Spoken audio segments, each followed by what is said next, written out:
Lovely. Absolutely super. Yeah, jolly good. Lovely. Here I stand. Lo que tú digas, con Alex Fidalgo. You'll find us in high places, but we are not your friends. We use you and abuse you all for our own twisted ends. You think that it's your country, it's ours, you silly twits. We're the notorious, happy and glorious, clench of professional Brits.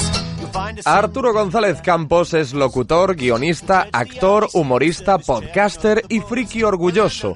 Coincidí con él en La Parroquia de Onda Cero, programa que lo posicionó como uno de los humoristas más populares de las ondas.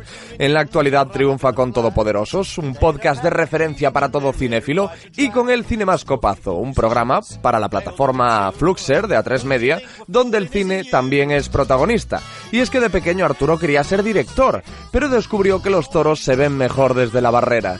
En este episodio 8 de Lo que tú digas hablo con él de la vida del cómico, de hacer reír cuando el cuerpo te pide llorar, de la fauna que habita en las redes sociales y de muchas cosas más. We love this ruling business, it really is a breeze. We'd gladly sell your interests out to our mates overseas. Corporations, bankers, communists too. But when we need the troops, we call on you. So come on, all you masses. Arturo, ¿qué tal? ¿Cómo estás? Compañero, ¿cómo estás, Alex Fidalgo? Mira, eres la primera persona que tengo en Lo que tú digas a la que conozco personalmente y con quien he trabajado. La lógica lo que dictaría es que eso me suponga una relajación, ¿no? Que me haga estar pues más tranquilo, más relajado, ya que hay una confianza. Claro, somos colegas, tío. Estate tranquilo, Alex, por Dios. Pues, pero es que no. Es que lo curioso es que en lugar de relajarme, me impone más. Pero es probablemente que estés hablando con uno de los tíos más atractivos de la historia de la comunicación, lo que puede que te esté motivando y de alguna manera pues te esté condicionando. Claro, no, pero si te estuviese... Yo no te estoy viendo ahora. Si te estuviese viendo, y me imagino que sería ya imposible. Pero lo sabes, bandido, porque me sigues en Instagram y ves mis poses eróticas. Y además, de hecho, te puedo imaginar mientras me hablas, y sí es verdad que todavía titubeo más cuando pienso en eso. Pero bueno, te digo esto también porque en una ocasión yo entrevisté para la televisión de Galicia a Lucía Pérez, que es una cantante que representó a España en Eurovisión, no sé si en el año 2011, no lo recuerdo bien, y precisamente me decía que le imponía más cantar ante 10 conocidos que ante un teatro abarrotado en el que ves una masa informe. O sea, si estás cantando y ves ahí en primera fila a gente que conoces, como que te pone un poco más nervioso. Y yo te iba a preguntar si eso te pasaba a ti cuando hacías monólogos o cuando haces ahora programas en directo. Sí, evidentemente. Mira, por ejemplo, me pasa una cosa, y es que yo soy capaz de dedicarle, por ejemplo, cuando tengo libros y voy a las firmas y tal, soy capaz de dedicarle a gente random que viene a que le firme el libro sin ningún tipo de problema y encantado, pero como una persona con la que yo tenga un especial trato me pida una firma, me bloqueo completamente, soy incapaz de hacerlo. Y algo parecido pasa si cuando estás actuando con los monólogos y tal, como sepas que hay alguien conocido entre el público, estás pensando en esa persona, es verdad, te condiciona. Sí, venga, claro. Estoy contigo, Alex. Pero es que en la firma, en una firma de un autógrafo de un libro, el margen de error es más pequeño. Pero si tú estás actuando, pues yo que sé, que te puedes quedar en blanco, te pueden pasar mil historias. Sí, de hecho te pasan, te ocurren y bueno, y tiras como puedes. Y a veces pues no tiras, te tiran a ti, al pilón. Pero todavía te pasa, después de tantísimo tiempo, de todo este tiempo que llevas haciendo actuaciones en directo por toda la geografía española, ¿todavía alguna vez tienes un momento en el que te quedas en blanco o en el que se te atraganta alguna parte? Claro que sí. Mira, y si no te pasa, estás muerto probablemente o no lo estás haciendo correctamente. O sea, yo... ¿qué te voy a contar? Cuando te pones delante de un micrófono o sientes esa sensación de la puedo cagar en cualquier momento, soy falible, soy débil y me equivoco muchísimo, o desde luego no vas a tener la adrenalina que hace falta para que aquello salga bien. Si no estás con esa tensión, si dices yo esto ya lo tengo hecho, ya lo tengo superado, en ese momento empiezas a morir profesionalmente. No, y sobre todo que la relajación, por ejemplo, en un medio como la radio, la hiperrelajación es peligrosísima. Absolutamente. Peligrosísima, porque si todos nos sentimos... Sí, pues muy bonito eso de yo me siento en la radio como en casa, no. Si tú te sintieses haciendo radio como en casa, dirías cosas que a lo mejor no vuelves al día siguiente a la radio. Exactamente. Sí, esto es una equivocación que tiene sobre todo el oyente, ¿no? Porque si lo tiene algún profesional, pues ya lo que tiene es un problema.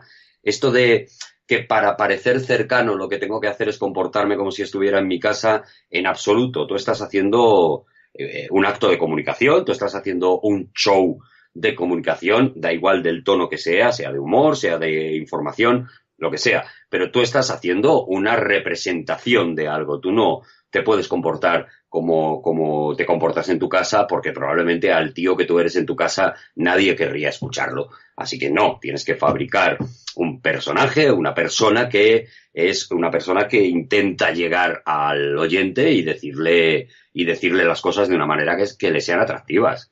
No, es que es como si vas a la televisión, por ejemplo, qué sé yo, a que te hagan una entrevista o como tertuliano, como colaborador o a presentarte un programa y te sientas con las piernas fuera de la silla, así echado. Es decir, que está muy bien eso de, no, yo soy como en casa aquí. Pero, hombre, tienes que respetar unos códigos, ¿no? Porque Claro, hay que respetarlos, pero como cuando sales a la calle o cuando sales a las redes, o sea, a las redes sociales.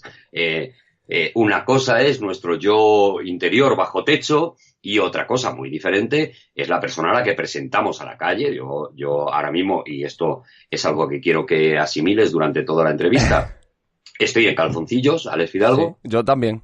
Claro, porque estamos en casa y tal. Pero si esto tuviera una cámara y además pudieran vernos, pues me pondría una camiseta, me pondría unos pantalones y perderían mucho. Que hoy no me he peinado. Y perderían mucho si hicieses eso. Perdería muchísimo las cosas como son. ¿Sabes a qué me está recordando esto? Esto me recuerda a la gente que dice yo soy muy, muy natural y yo las cosas te las digo a la cara. Pero es que igual no hace falta que me las digas a la cara. No quiero que seas directo, no quiero que seas natural. Es la misma frase parecida es la de te lo digo porque te quiero. No me quieras tanto. Miénteme un poquito y sobre todo ten cortesía conmigo. A mí esta valentía cuñada, valentía de tasca, sí. De por mis cojones te voy a decir lo que pienso. Mira, es que a lo mejor no me interesa nada lo que pienso, porque tampoco lo que tú piensas es la panacea. Es que probablemente, a lo mejor, lo que tú piensas es algo equivocado, con lo cual no me interesa tanto tu opinión. Yo estoy muy a favor de que no me digan las cosas porque te quiero o de que te lo digo porque soy una persona muy sincera. Bueno, pues demuestra tu sinceridad a otras personas y conmigo demuestra cortesía, elegancia, educación. Sí, es que hay gente que confunde eso... que es mala educación, lo mires por donde lo mires, salvo que te estén pidiendo opinión, y hay gente que confunde eso con una virtud, y es hora de desmitificar eso ya. En absoluto es una virtud, en absoluto yo te he pedido opinión, en absoluto tú estás desde tu prepotencia pensando que tu opinión es muy importante para mí, pero si yo no te la he pedido es porque no lo es realmente. Con lo cual, en el fondo es un acto de chulería, de prepotencia absoluta, el decirle a alguien, es que yo digo las cosas a la cara porque soy así. O sea, lo han transformado, como hacen con casi todos los defectos, lo han transformado en virtud, pero sigue siendo uno de los grandes defectos. No, dame tu opinión cuando yo te la pida y sobre todo gánate con tu criterio el que yo necesite tu opinión. No me valen las opiniones random. Yo creo que ahora mismo, además, en las redes lo estamos viendo mucho, ¿no? Esto de que todo el mundo se cree con el derecho a opinar y probablemente lo tienen, pero otra cosa es que yo no tenga el derecho a no valorar una opinión que no me parece una opinión trabajada, medida, estudiada, pensada, con lo cual, muy bien, tú opinas y yo pues o te silencio o te bloqueo o no te sigo y ya está, ¿no? Y me da absolutamente igual, pero no me eches tu opinión a la cara porque tu opinión puede importarme muchísimo y entonces te la pediré voluntariamente, o puede no importarme nada, con lo cual si no te la estoy pidiendo, date por aludido de que es que no me interesa lo que opinas, tío. Y más ahora que parece que lo que mola es que tu opinión sea controvertida, ¿no? Pues si tienes una opinión que más o menos comparte la mayor parte de la gente, tampoco... Claro. Sí, bueno, es el alimento del hater y el alimento del odio, ¿no? Desgraciadamente hemos ido convirtiendo poco a poco todo en una especie de corral para los odiadores, ¿no? Pero esto lleva pasando, tú eres muy joven y fresco y lozano, pero lleva pasando desde siempre. Mira, en el momento que nace Internet, pues lo primero que nacen son los chats estos de IRC y todo esto. Estos. Y todos los procesos han sido siempre los mismos. O sea, tú entrabas en un chat en el que encontrabas, a lo mejor era un chat, pues en mi caso, de cine, y te ponías a hablar de cine, pero ¿qué pasa? Que de repente entraba un loco de estos, porque son gente loca y solitaria, y empezaba a insultar a los demás, y inmediatamente cualquier posibilidad de conversación constructiva desaparecía, porque el hater se acababa quedando con el chat, ¿no?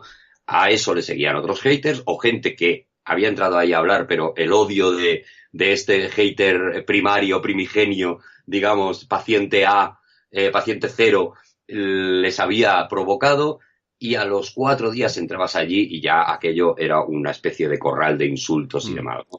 Ha ido pasando prácticamente con todos los medios de sociales que se han ido creando, tanto en Internet como en la vida, ¿no? Pero ahora que tenemos Internet. Y ahora mismo, pues yo creo que Twitter, por ejemplo, ya está en este paso. Si alguien dice, mira, yo el otro día hice una prueba, puse como 5 tweets seguidos en los que hablaba de una película porque la estaban poniendo en ese momento en la tele. Gladiator, de hecho, sí. Eso es. Y puse una serie de tweets a favor, diciendo que es una película maravillosa, y otra serie de tweets en contra, diciendo que aquello es un truño, que es insoportable, que no hay quien lo aguante y tal. Era una prueba mía social, ¿no? Sociológica. Un experimento social, como Gran Hermano al principio, ¿no? Tal cual, exactamente, como cuando empezó con Ismael Beiro. Sí.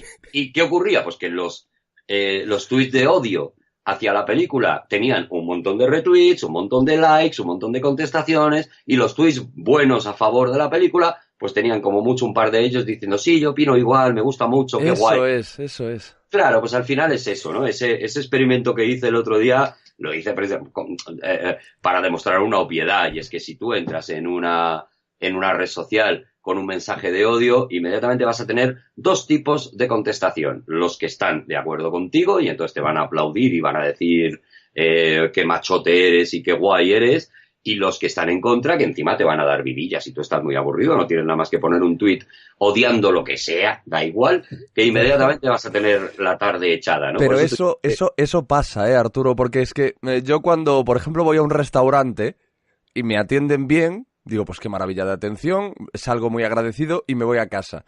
Como me atiendan mal, digo, voy a coger el móvil, voy a entrar al Google de las opiniones y voy a poner el restaurante a caer de un burro que no viene nadie más. Claro, pero mira, las redes sociales no dejan de ser otra cosa que un reflejo de uno mismo. No dejan de ser nada más. O sea, las redes sociales son un instrumento, como un cuchillo. Con un cuchillo puedes cortar pan o matar a una persona. Y las redes sociales son exactamente igual. Sacan de ti lo que tú tengas. Si tú te construyes un TL positivo, pues acabarás teniendo un TL positivo. Si alguien quiere incitarte a odiar cualquier cosa y tú inmediatamente lo coges, lo silencias o lo bloqueas y ya está, pues estarás construyendo un TL positivo también. Si a ti te va la marcha o te pilla un día malo, pues te metes allí y sacas toda la rabia. A lo mejor antes la sacabas en casa con tu familia, o la sacabas en tu trabajo con tu compañero de trabajo, o la sacabas en el bar precisamente echándole la bronca al camarero, y ahora pues te metes en Twitter y haces una construcción de odio allí maravillosa y te quedas tan a gusto y tan en tu paz. Hay que darle a eso la importancia que tiene, que no es otra cosa que un desfogue en un momento determinado, excepto ya la gente que de manera ya patológica vive sumida en el odio, a la que hay que tener muchísima pena y muchísima compasión. Poquito más puedes hacer. Habrá gente ahora que nos esté escuchando que esté sorprendida diciendo, mira, Arturo, qué serio y qué bien habla. Lo segundo ya lo saben, no es algo que les vaya a sorprender. Pero lo de escucharte hablando así tan en serio, y entonces me imagino que también les sorprenderá saber que tú nunca fuiste el graciosito de la clase, que será como uno te imagine, pues eso, con tus camisetas coloridas y tus gafas haciendo coñas en clase y siendo el payaso y el popular de la clase. Pues no es así. No, nunca, que va, todo lo contrario. Yo era en el colegio de los que pasan desapercibidos, de los que te dicen muchos años después, ¿te acuerdas de Arturo que estaba en sexto B? Y dices, no me acuerdo. Ese era yo. O sea, yo no destacaba absolutamente por nada. Desde luego no por gracioso, ni por nada de esto, no. Y también te digo, estoy serio porque tú me lo estás llevando por lo serio, Alex. Uh-huh. Cuando quieras saco las castañuelas, pero... No, al contrario. Es verdad que es un recurso, o sea, cuando te dedicas a esto de una manera profesional, lo mismo que cualquier persona tiene sus espacios y tiene los espacios, pues no lo sé, el tío que diseña muebles no pasa 24 horas al día diseñando muebles, sino que hay un momento que se meterá, me imagino, en un estudio con un folio gigantesco en blanco y se pone a diseñar muebles, ¿no? Y luego sale y es o padre, o amigo, o colega, o lo que sea, ¿no? Entonces, bueno, pues sí, tú a lo largo de tu día vas teniendo distintos papeles, distintos registros, ¿no? Y el registro profesional, aunque evidentemente el humor es una cosa que vives 24 horas, pero no ejerces el humor 24 horas, ¿no? Muchas veces lo que estás es observando situaciones simplemente para luego poder transformarlas en humor cuando te pones a ello, o cuando te pones a grabarte una story de Instagram o una chorrada para el Twitter, ¿no? No, a mí me parece tan interesante escucharte, hablando en serio como en tu faceta humorística, y es más fácil escucharte en tu faceta humorística, así que yo estoy contento de que de vez en cuando escuchemos eso. Yo haré lo que tú digas, Alex. Es tu programa, lo escucho, por cierto, y me gusta mucho, así muchas que gracias, muchas gracias. Lo que te dé la gana, Alex. Bueno, y aquel niño que pasaba desapercibido, ¿qué quería ser de mayor? No, ¿qué quería ser de mayor y cómo era? Te lo digo porque, sí, pasaba desapercibido, bueno, es una cosa que va a mayores del mundo interior que tenía aquel niño. Pues pasaba desapercibido pues porque era introvertido, sí. pero ya era, por ejemplo, un amante de los cómics, sí. Del cine, de... Sí, yo me he pasado para adentro pues hasta los 20 y muchos años, los he vivido para adentro. Yo creo que eso todas las personas recordamos a alguien de nuestra clase que era así, ¿no? Que era un tío que cuando llegaba el recreo no se ponía a jugar al fútbol, sino que se quedaba en un rincón con un cómic. O dibujando, sí. Sí, o que llevaba siempre los cascos porque estaba escuchando música. Yo creo que yo me pasé eso, pues los primeros 20 y tantos años de mi vida construyendo de alguna manera la persona que luego pues he sido para bien o para mal. Y sí, leyendo, escuchando, viendo películas, pensando para adentro los chistes, que era una cosa muy rara, ¿no? Yo me reía para adentro, yo no me reía para afuera durante muchísimo tiempo, no me he reído para afuera, ¿no? Pero sí que observaba mucho el mundo y decía, esto es gracioso, ellos lo están haciendo porque lo han hecho toda la vida, pero en el fondo es muy gracioso que hagan esto, ¿no? Y sí, y de ahí en un momento determinado pues rompes el huevo y de manera completamente casual, porque en mi caso todo fue de una manera completamente casual, pues acabas diciendo, ay va, pues resulta que es que yo me dedico al humor y que además hablo de cine y que además hablo de cómics y demás, pero no hubo nada planificado en absoluto. Yo no me quería dedicar a nada. Me fascina esa gente que desde pequeño dice quiero ser bombero o quiero ser locutor de radio. Yo no me quería dedicar a nada, yo no tenía ni idea, yo me estaba construyendo a mí mismo y probablemente cada día quería ser una cosa distinta, que es la que había visto en ese momento y me había llamado la atención. Es decir, ni te planteabas nada, no eras como que realmente es un poco absurdo, ¿verdad? A esas edades, pero bueno, es normal también, los niños ven pues la tele, las películas y llega un momento que dicen, joder, pues yo de mayor quiero ser como ese, que eso normalmente cambia. Sí, claro. Normalmente hay casos, pero siempre cambia, lo cual quiere decir que no es muy buena inversión. O sea, esta manía que tenemos de preguntarles a los niños ¿y tú qué quieres ser de mayor? Me parece que es condicionarles de alguna manera a que poco a poco vayan cerrando sus posibilidades, ¿no? Y lo único bueno que tiene ser niño es que tienes todo el mundo abierto por delante y que en cualquier momento te puedes dedicar a otra cosa completamente diferente a lo que pensabas, ¿no? Si te dejas de verdad llevar, al final, digamos que el talento que tú tengas, el que sea, se va a abrir paso y vas a acabar haciendo eso. Uh-huh. Y está muy bien y es muy bonito, ¿no? Pero sí que en algún momento, quizá no de tu infancia, pero sí de tu juventud, quisiste ser director de cine. Sí. Completamente equivocado, de una manera completamente equivocada. Claro, tenía bastante lógica. O sea, yo veía tanto cine, me gustaba tanto el cine, me pasaba las horas muertas con una enciclopedia que me había comprado mi padre, subrayando quién era el director de tal película y haciéndome una lista de películas que quería ver. No es como ahora, que prácticamente puedes ver cualquier película en cualquier momento, sino que era bastante más antiguo porque soy un señor muy mayor. Y entonces dije, pues debe ser que yo quiero ser director de cine. Y en absoluto, para nada. Yo llegué a la universidad, me apunté a imagen y sonido. Toda mi lógica decía, yo voy a acabar de director de cine. Y cuando fui a mi primer rodaje, me apunté al rodaje de un corto pleno de ilusión diciendo por fin voy a llegar a donde yo descubrí que me aburría muchísimo hacer películas, que me parece un mérito brutal y que a mí las películas ya me gustaban hechas. Que yo eso de tener que esperar a que pongan las luces, que espérate que por sonido tenemos que repetir, eso de estar en un plató rompiendo la magia de la película, que alguien tiene que romperla para que las películas luego sean como nos llegan a nosotros a casa, me aburría infinitamente y fue una gran frustración porque decidí que lo único que parecía una vocación en mi vida era una vocación equivocada. Y un impaciente no puede ser director de cine, porque es que un impaciente en su primera película se ahorca, no puede ser director, ¿no? Es que entronca con lo que estás diciendo. Pero te digo, su primer corto, o sea, ¿tú sabes el coñazo? Sí. Yo, tienes que... dependes de tantas cosas a la vez, dependes de tantas personas que hagan bien su trabajo para que aquello no se retrase de una manera tremenda. Es una fábrica de frustraciones. Yo admiro muchísimo a los directores de cine que yo conozco, ¿no? Por supuesto a Rodrigo Cortés, a Nacho Vigalondo.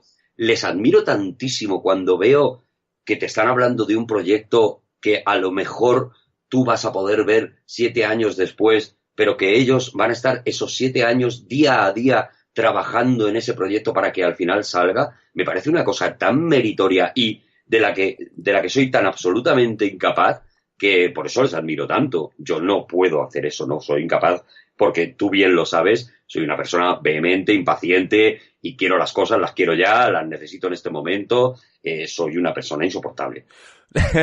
No, te entiendo perfectamente. Es que yo pienso, por ejemplo, esta conversación que estamos teniendo, no puedo publicarla hasta dentro de un mes o así, yo me desespero. Yo me empiezo a tachar días en el calendario, entonces...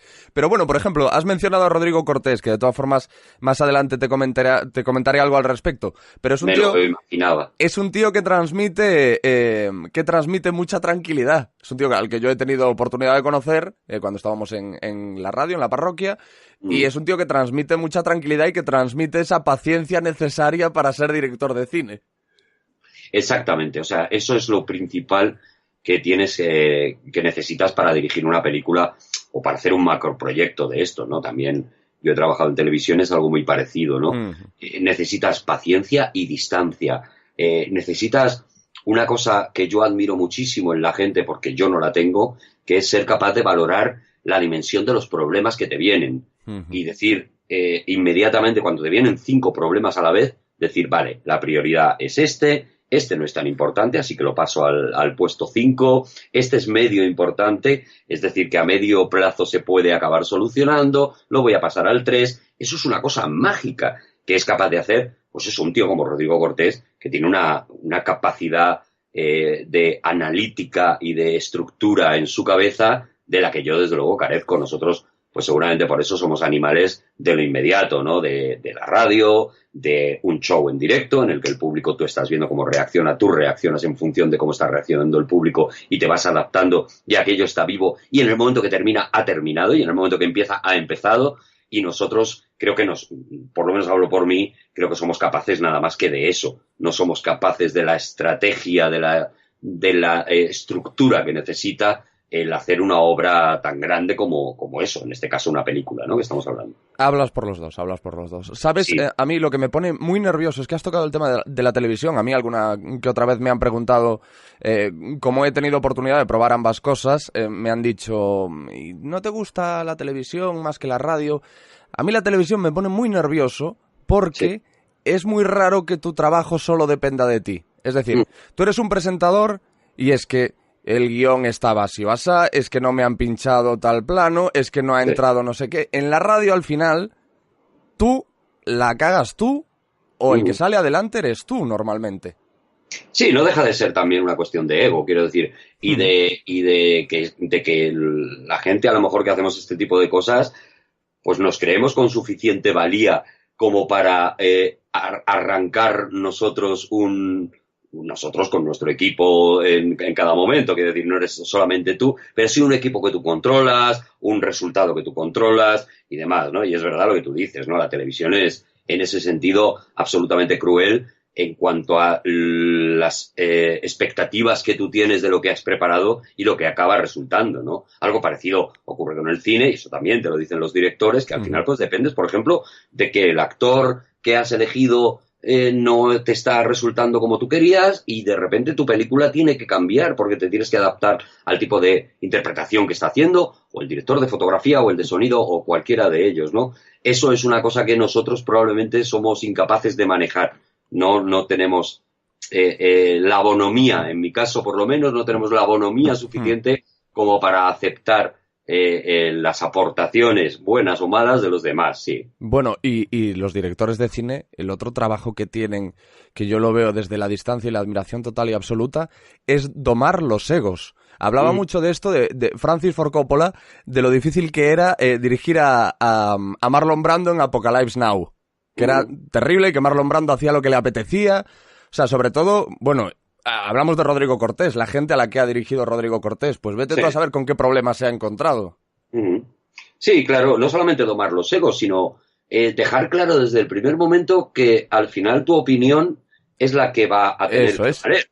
Eso es muy difícil y hay que tener las cosas muy claras y hay que tener una entereza y una creencia en ti mismo y en tus ideas muy grande para no dudar todo el rato cuando un tío como Robert De Niro te dice: ¿y esta escena por qué no la hacemos así? A lo mejor lo que te está aportando es muy bueno y realmente mejora tu idea, pero a lo mejor no, simplemente la está cambiando, porque las ideas no son blancas o negras, ¿no? Simplemente la está cambiando y es igual de buena que la tuya, pero la tuya es la que tiene que prevalecer, porque tú eres el que llevas un montón de años preparando esta peli y sabiendo qué tono tiene que tener y por qué has hecho esta escena, ¿no? Esto, mira, pasaba mucho en el Club de la Comedia con los chistes, ¿no? Cuando tú entregabas un guión a algún monologuista, pues muchos de ellos te aportaban en un momento dado este chiste lo voy a decir mejor de esta manera y tal. Y tú que habías pensado cada palabra de esa frase para que el chiste entrara con su ritmo ajustado, etcétera, etcétera, te dabas cuenta de que estaba destruyendo ese chiste. No por nada, no porque tú seas mejor que nadie, sino porque le habías dedicado más tiempo, ¿no?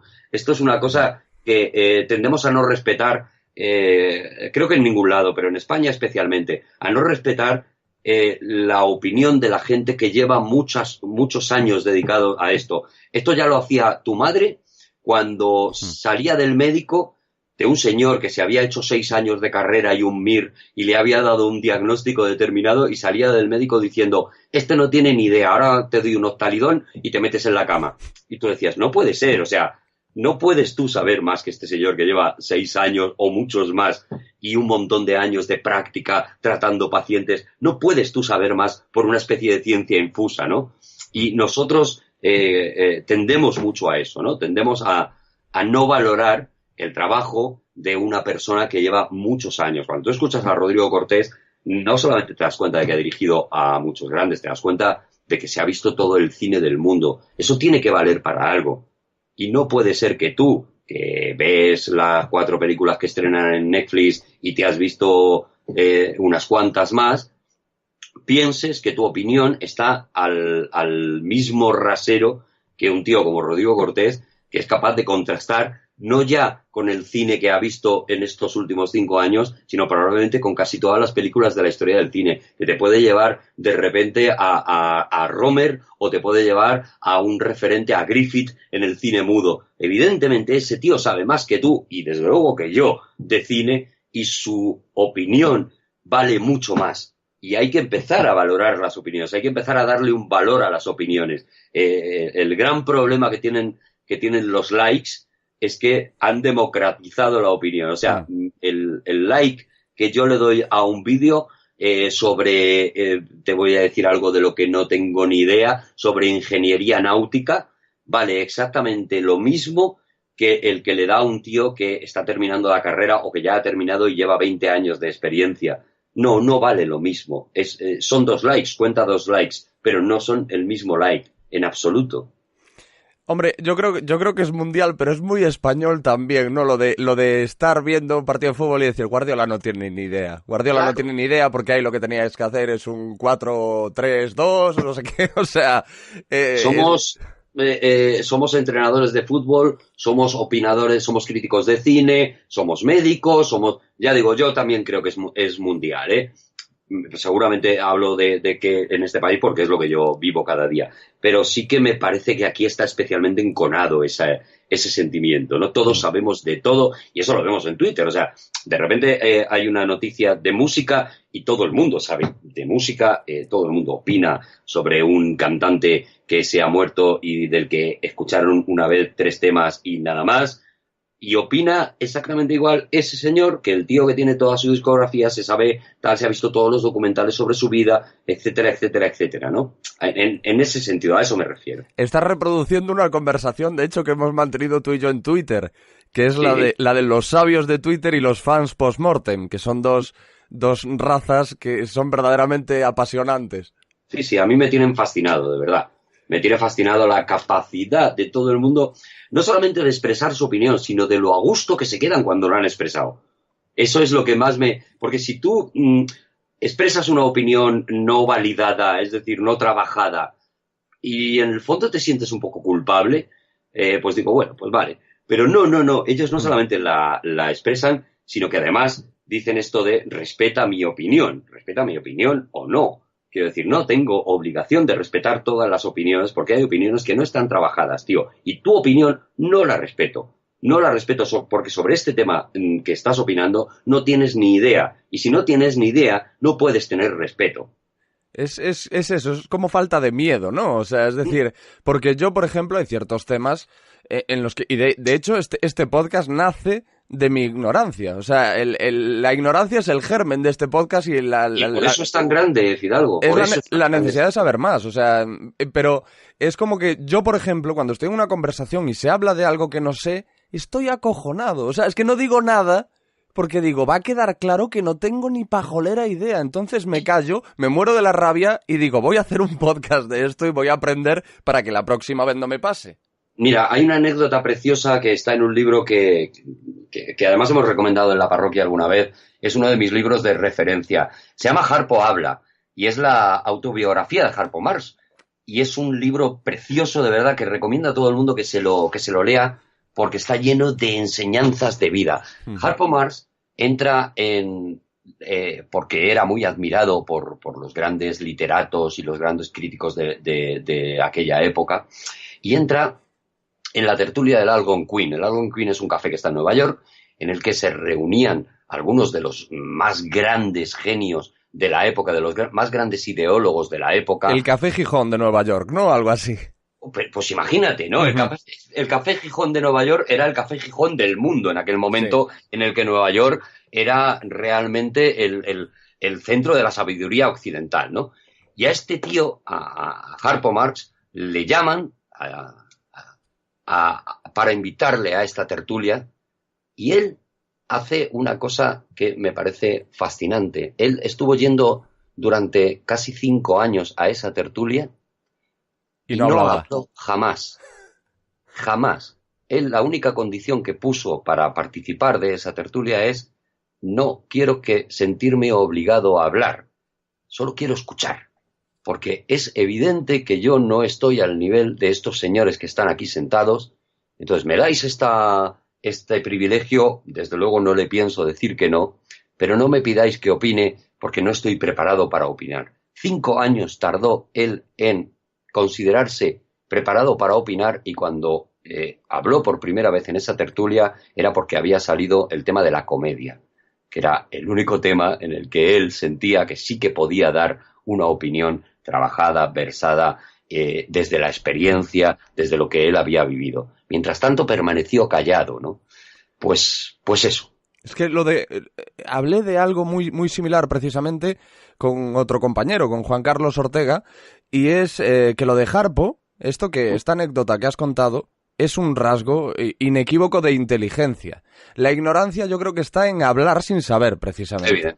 Evidentemente. Cuanto más ignorante eres, creo que más valiente te muestras en cualquier lado, ¿no? En cualquier tertulia, y especialmente en las redes sociales, porque si te fijas, creo que el 90% de toda esta gente que va imponiendo su opinión ni siquiera es capaz de tener una foto suya en el avatar, ¿no? Ni siquiera es capaz de tener su nombre puesto y tal, y se llaman cosas muy raras, ¿no? Ni siquiera es capaz de dar la cara un mínimo, ¿no? Para decir, bueno, pues pues por si le tengo que ver la cara a la persona que está diciendo esta tontería, ¿no? En este caso, o esta demostración de ignorancia, o esta demostración de prepotencia. Evidentemente, esa fórmula ha funcionado siempre. A mayor cantidad de ignorancia, mayor valentía a la hora de soltar verdades absolutamente intangibles, pero absolutamente intachables para ellos. Es que es un poco trabalingüístico, pero es que el ignorante lo primero que ignora es su propia ignorancia. Sin duda.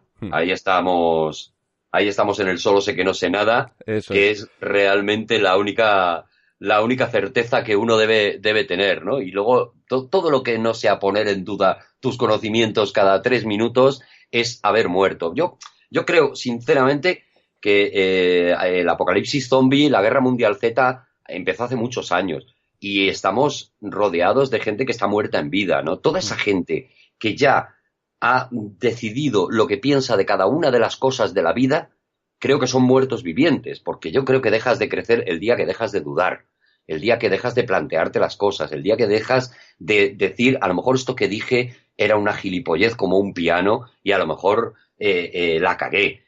Y sinceramente, o sea, creo que el mundo está lleno de muertos vivientes, de gente que no sabe que ha muerto, siguen ahí, siguen vivos, vomitan sus opiniones preestablecidas, que ni siquiera encima son opiniones suyas, sino que las han leído, las han regurgitadas, recibido, sí. Claro, las han recibido de algún gurú que ellos piensan que se ajustan a sus ideas, ¿no?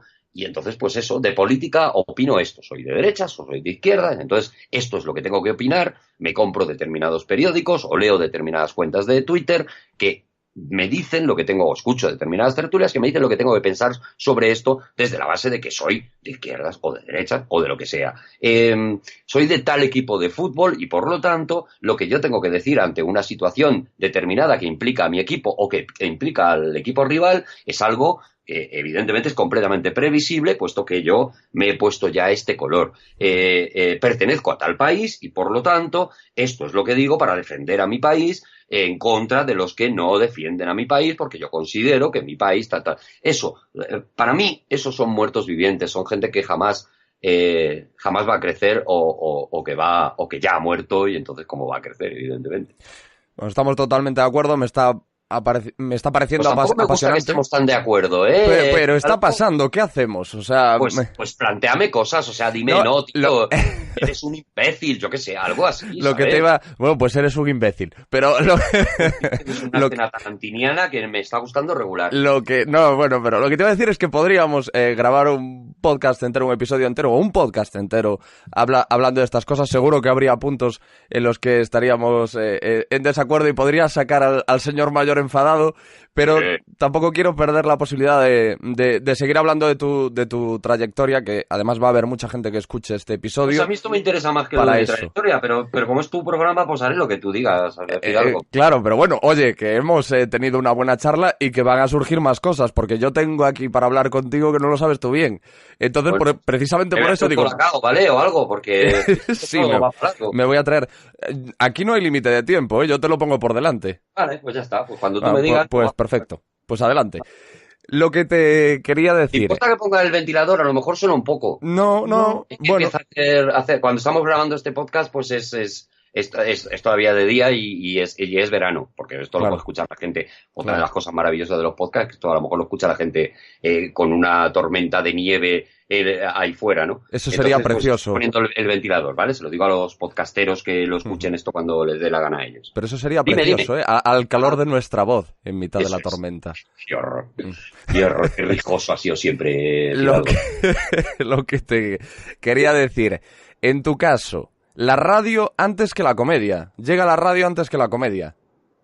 Bueno, no es que llegue la radio antes que la comedia. O sea, a ver, lo que yo te estaba contando es que en mi vida ha sido todo casualidad. Sí. O sea, yo escuchaba mucho la radio, porque en mi casa se escuchaba mucho la radio. De pequeño me llevaron a ver a Luis del Olmo a la cadena COPE, que yo flipaba. Porque ese programa que yo escuchaba todos los días, porque mi madre tenía la radio puesta y nos despertábamos con Luis del Olmo, de repente lo estaba viendo cómo se hacía, ¿no? Y flipaba mucho. Y de casualidad, en ese momento de frustración, precisamente en el que yo descubro que para nada voy a ser director de cine, me ocurren dos cosas. Una es que yo estoy en la cafetería de la facultad, en donde me pasé pues prácticamente toda la carrera, precisamente porque estaba frustrado y no quería subir a clase, y me pongo a hacer el moña, y de repente en la mesa de atrás yo estaba jugando al mus, que es a lo que dediqué mi carrera. En mus no me gana nadie, eso sí, en mus tengo cum laude.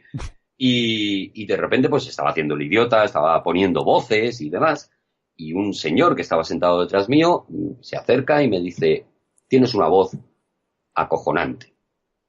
¿A ti te gustaría entrar en el taller de radio de aquí de la facultad porque yo tengo que grabar unos cuentos infantiles y necesito un lobo? Y yo dije, pues sí. Esto es un poco como las modelos que las descubren en la calle, ¿no? Es una cosa así, como que vas a acompañar a un amigo a un casting y te cogen a ti. Pues algo parecido a eso. Qué rabia me dio esa historia siempre, me parece inventada. Siempre, porque es mentira siempre, es mentira siempre. Siempre me da una rabia, lo cuenta tanta gente. Digo, no es verdad. No es verdad. No, yo iba por faltar a clase, que no. Ibas porque querías ser famoso y querías salir en la tele. Y me fui a un casting y me pillaron muy bien. Claro. Y como eso queda muy mal decirlo, pues me invento esta historia. Pues en este caso fue así. Este señor que me dice, ¿quieres hacer de lobo? Y lo primero que yo hago en mi carrera radiofónica es del lobo de los tres cerditos, que lo bordo. También te digo, yo creo que no he hecho nada mejor en mi vida en la radio. Hice del lobo de los tres cerditos y de repente pues me convencieron de que yo podía tener una voz apropiada para esto, ¿no? Empecé a trabajarme ese universo, pues ya sabes, foniatras, esas cosas, tal. Y un día de casualidad yo iba por la calle con mis auriculares, como siempre, escuchando la radio, como siempre, y de repente en Onda Cero dijeron, se abre el plazo para el máster de radio de Onda Cero. Y yo, sin encomendarme a nadie, me meto en el metro, salgo en Diego de León, que era donde estaba en aquel momento el estudio de Onda Cero, y me presento allí. Y digo, que yo quiero. Y hay un señor que me dice, tienes una voz muy buena, pues a lo mejor sí que realmente podrías valer para esto y tal. Me pusieron unas pruebas, era un máster en el que se presentaban 25.000 personas y se cogía únicamente a 10 personas, y estas carambolas de la vida que me cogieron a mí. Y tuve el privilegio de dar un máster de un año, sacado de los riñones de mis pobres padres, porque costaba muy caro, pero ellos se empeñaron en que yo lo hiciera, pues con Tomás Martín Blanco, con Luis del Olmo, con Iñaki Gabilondo, con algunos de los más grandes de aquel momento, con Julia Otero, que también estaba. Tuve el privilegio, la suerte que a veces ocurre en la vida, de hacer ese máster de radio, y ese máster se completaba con unas prácticas en Onda Cero, y de repente yo estaba haciendo radio, pero fue así de absurdo, o sea, ni siquiera era algo planeado, ni siquiera algo, como te he dicho, vocacional, ni nada de eso. Yo de repente estaba delante del micrófono, y como siempre he vivido la vida desde el punto de vista del humor, pues cuando me pusieron un micrófono delante, solo me salía ese humor, no me salía hacer las cosas en serio. A mí no se me daba bien hacer las cosas en serio, ser un locutor de informativos, por ejemplo, que es algo que me parece absolutamente meritorio. No me salía eso, a mí me salía la tontá, que es lo que llevo dentro de siempre, ¿no? Uh-huh. Y poco a poco las cosas, ya digo, de una manera lógica han ido colocándose, más allá de un determinismo ni nada de eso en el que en absoluto creo. Uh-huh. Nosotros en la radio teníamos un compañero, si nos está escuchando, pues mira, le mando un saludo, que es Miguel Ángel Alves, sí, que a mí me decía, mira que alucino escuchando a Arturo, porque lo escucho haciendo el tonto y pegando gritos y tal, y me acuerdo de cuando él era locutor serio. Por eso te decía yo esto. Claro, sí, porque yo tuve... Claro, a ver, hasta que tú vas teniendo tus parcelas en las que puedes hacer un poco lo que te da la gana, pues cuando tú caes en cualquier lugar, lo primero que te ponen a hacer son cosas serias. O sea, lo primero que te ponen a hacer, si eres un tío, y más un tío... En mi caso, con este tipo de voz, así que lo que pide es sexy, sí. Un poquito rijoso, ¿no? Y tal, pues evidentemente te van dando papeles serios hasta que se dan cuenta de que los haces muy mal, y poco a poco pues te van dejando que lo tires para la risa, ¿no? Y entonces pues sí, al principio, claro, yo entraba en Protagonistas Madrid, que era el programa local de aquel momento, que lo dirigía Javier Ruiz Taboada. y entraba pues para dar las noticias del día y hacer un resumen de lo que había pasado en Madrid. Pero ¿qué pasa? Que cada vez más, en el momento que yo encontraba una noticia en la que yo podía sacarle un poquito de humor, lo tiraba por ahí. Ahí lo aprovechabas. Claro, y me miraban un poco como diciendo, ¿pero qué le pasa a este muchacho? Que este muchacho lo que tiene que leer es sus titulares de una manera correcta y ya está. No era capaz, y afortunadamente, pues, en ese caso de abogada, pues también me daba muy buen rebote y poco a poco fuimos transformando ese programa en una cosa, pues divertida, ¿no? Y yo qué sé, pues que lo llevas dentro, te sale así, es lo que has vivido y seguramente es lo que has mamado, porque en mi casa se han vivido siempre las cosas desde el humor. Y al final pues te sale y acabas haciéndolo. Evidentemente en el momento en el que tienes una oportunidad pues como la parroquia con Monaguillo, pues dices, aquí sí, aquí me voy a liberar al humor porque por fin ya lo puedo hacer sin caretas, ¿no? Ahora hablaremos de ese gran programa que es La Parroquia, en el que hubo pues grandes personas trabajando, alguna gallega. Pero... Sí, pero también hubo gente flojita, ¿eh? Alguna gallega. Pero tengo mucha curiosidad en saber cómo fue tu primera actuación. A mí siempre, como me produce tanto respeto el público, siempre tengo mucha curiosidad. Cuando el otro día también lo hablé con KCO, que a quien tú conoces, y de hecho hablamos de ti también y casi todo bueno. Y le adoro. Y hablé con él también de eso, de las primeras actuaciones, o incluso de aún a día de hoy cuando tiene alguna dificultad en una actuación. ¿Cómo fue tu primera vez frente al público? Un desastre absoluto. Mira, nosotros habíamos empezado con esta historia del Club de la Comedia, que no sé si luego querrás que hablemos de ella o no. Uh-huh. Esto se va a hacer largo, es que claro, yo tengo muchos años. Y de repente pues nos planteamos, unos cuantos de los que éramos del equipo de guionistas, nos planteamos hacer una actuación de monólogos. Es decir, oye, estamos haciendo monólogos, escribiendo monólogos continuamente, vamos a dedicarnos a esto. Y fíjate, aquella actuación fuimos aquí en la Sierra de Madrid, fuimos Luis Piedrahita, Marta González de Vega, que ahora mismo está triunfando en la Gran Vía con De Caperucita Loba en Solo 6 tíos. Y grandes amigos tuyos los dos, además. Grandísimos. Uh-huh. Pablo Motos y yo. Ese era el reparto de aquella noche en ese garito de la Sierra de Madrid. Fue un absoluto desastre por parte de todos, o sea, no hubo ninguno. Ah, bueno, eso consuela. El problema sería que fuese solo tuyo el desastre. No, ninguno de los cuatro, fíjate, 3 de ellos pues están ahora mismo pues en lo más alto. Talentazo los 4, sí. Talentazo absoluto y tal. Bueno, nos comimos una mierda como 12 camiones de grande. Aquello fue un absoluto fracaso. Yo bajé del escenario diciendo yo no me vuelvo a subir ahí en mi vida. Pablo Motos estaba sentado en uno de los escalones diciendo ¿qué hemos hecho? Dios mío, ¿qué hemos hecho? Luis Piedrahita se daba golpes contra una columna. Marta González de Vega buscaba cianuro en las reservas del bar. Aquello fue un auténtico desastre, de verdad. Y aquí me sale la vena friki para esta frase de Batman de ¿por qué nos caemos para aprender a levantarnos? Afortunadamente, entre todos, nos empujamos a seguir, a decir, venga, vamos a pegarnos 15 golpetazos más contra el público, a ver si al 16 lo conseguimos, ¿no? Y mira, ahí está, que sirva de ejemplo, por lo menos los otros 3 que me acompañaban, que sirvan de ejemplo de que la presteza del triunfo no garantiza absolutamente nada y que, sin embargo, la constancia en el fracaso te puede acabar garantizando algo, aprendizaje sobre todo, ¿no? Y si en aquella ocasión la hubieses cagado tú solo, ¿crees que te habrías vuelto a levantar como si nada y habrías seguido? ¿O necesitaste ese momento de equipo y de todos nos apoyamos a todos, yo te levanto, tú levántame a mí? Yo soy un cabezón.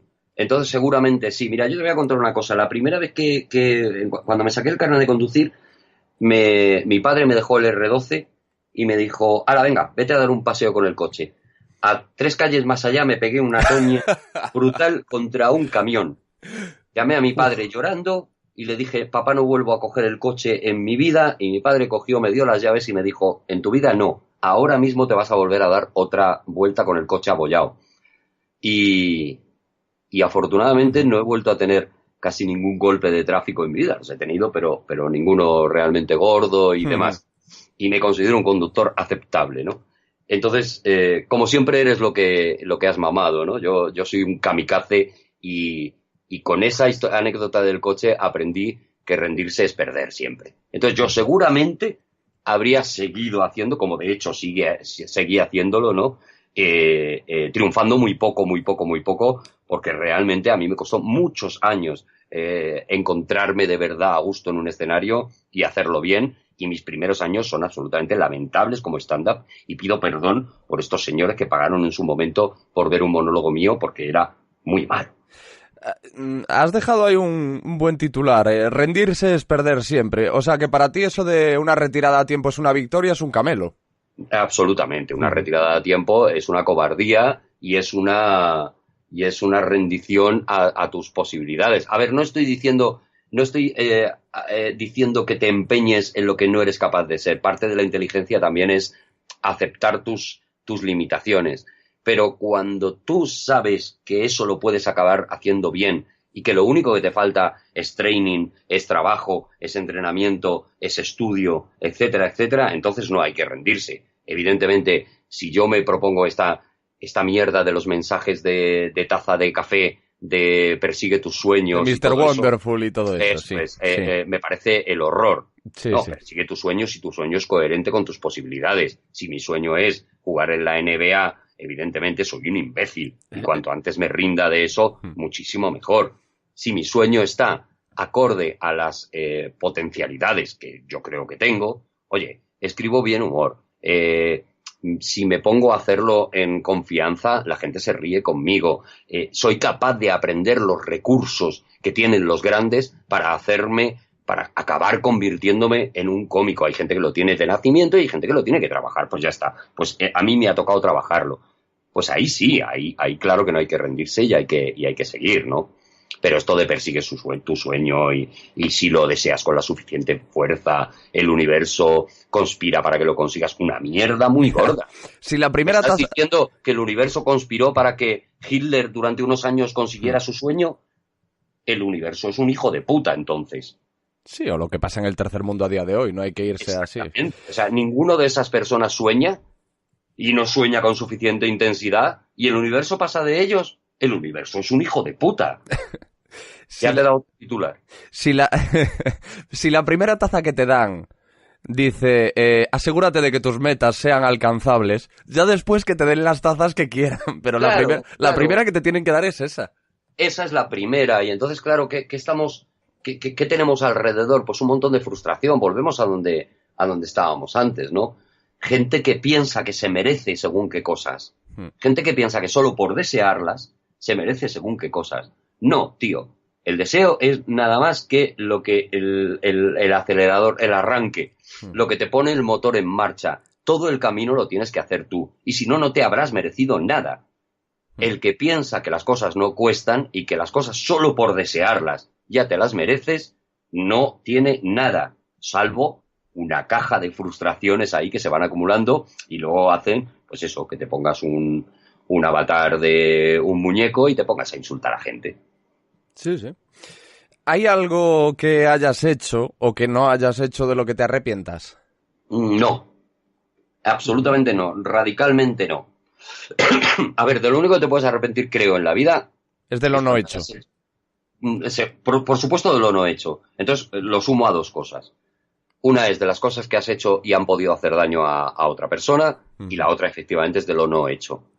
Todo lo demás forma parte de mi acervo, de mi conocimiento, y para bien o para mal es mío.